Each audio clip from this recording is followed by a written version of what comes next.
Hello and welcome back to the channel. Seritage Growth Properties has been an unlikely undervalued stock find in an otherwise arguably overvalued US public equity market. I previously put up another video discussing why I believe that Seritage is an undervalued company, along with what I believe are their structural advantages and what the stock could potentially increase to in the next 5 to 10 years. Do check out that video if you haven't already.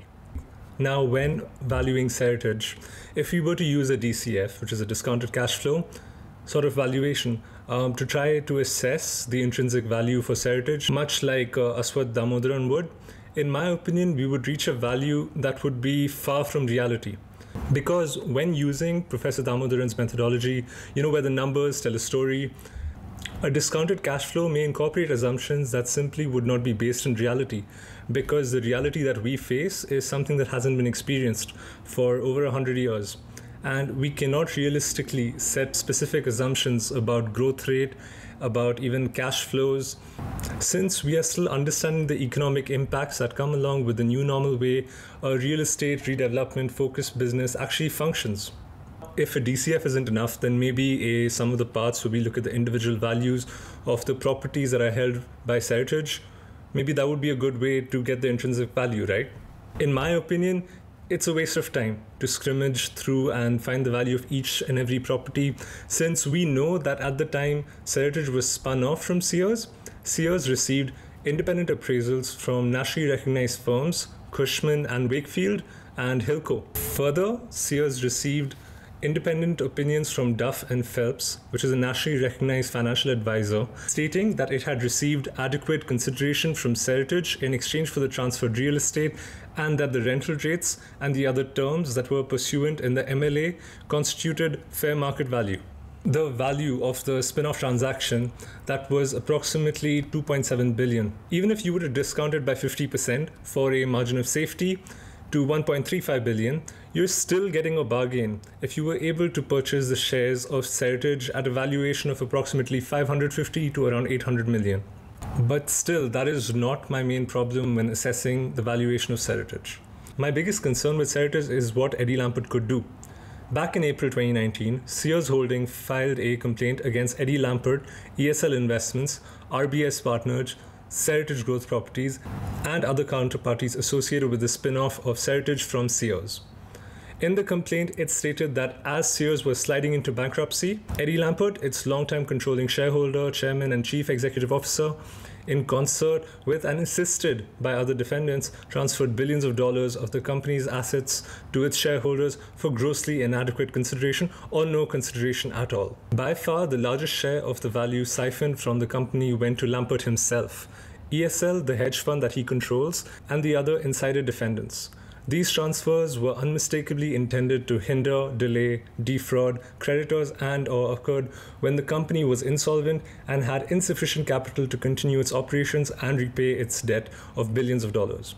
Further, the complaint states that had the defendants not taken these improper and illegal actions, Sears would have had billions of dollars more to pay its third-party creditors today and would not have endured the amount of disruption, expense, job losses resulting from its recent bankruptcy filing. This complaint is brought to make Sears whole for these thefts of its assets and for the breaches of fiduciary duties arising from certain related party loans. I've attached a link to the complaint below in the description in case you're interested to go through the entire documentation yourself. Now, what Eddie Lampert did with Sears Holdings was that he managed to split the guarantor side of the business with the non-guarantor side of the business. In an article written on Seeking Alpha, Eric Moore did a fantastic job explaining his thesis as to why Sears Holdings was worth a lot more than its current valuation. In the paper, he suggests that Seritage would be clawed back into Sears due to the litigation. I don't see any reason for Seritage having to settle with Sears, but deciding if it was a fraudulent conveyance is up to the law. Immediately following the spin-off, Sears had a publicly traded market cap of roughly around $3 billion.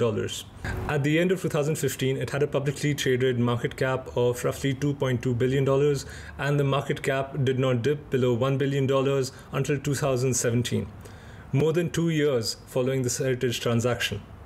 Further, Sears did not even file for almost 3.5 years after the Seritage transaction. But we never know what intention Eddie Lampert may have for Seritage. The entire case may be dragged on for longer, to the point where Seritage may be generating enough cash flow that the fine would be relatively insignificant should they be required to make a payment to settle the litigation claims. But it all depends on Eddie Lampert, because he's got more than his finger in every pie here. Seritage classically represents a saying made famous by Monish Pabrai: high uncertainty and low risk.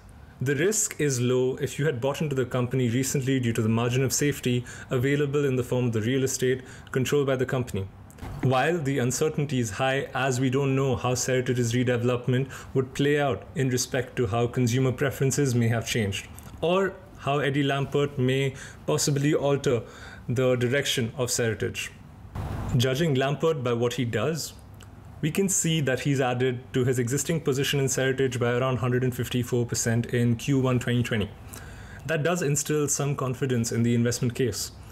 Also, the other large shareholders in Seritage would not be investing with Eddie Lampert if they didn't trust him. Warren Buffett personally invested in Seritage shares, and Seritage's debt is held by Berkshire Hathaway. But still, it is difficult to quantify how detrimental or beneficial would Eddie Lampert's actions be. Lampert will do well by his investors, but would he also do the same for other Seritage shareholders? Think about this from the perspective of someone who was a Sears shareholder. Do let me know your thoughts about this in the comments below. Leave a like, hit subscribe, that really helps on the channel, and as always, thank you for watching.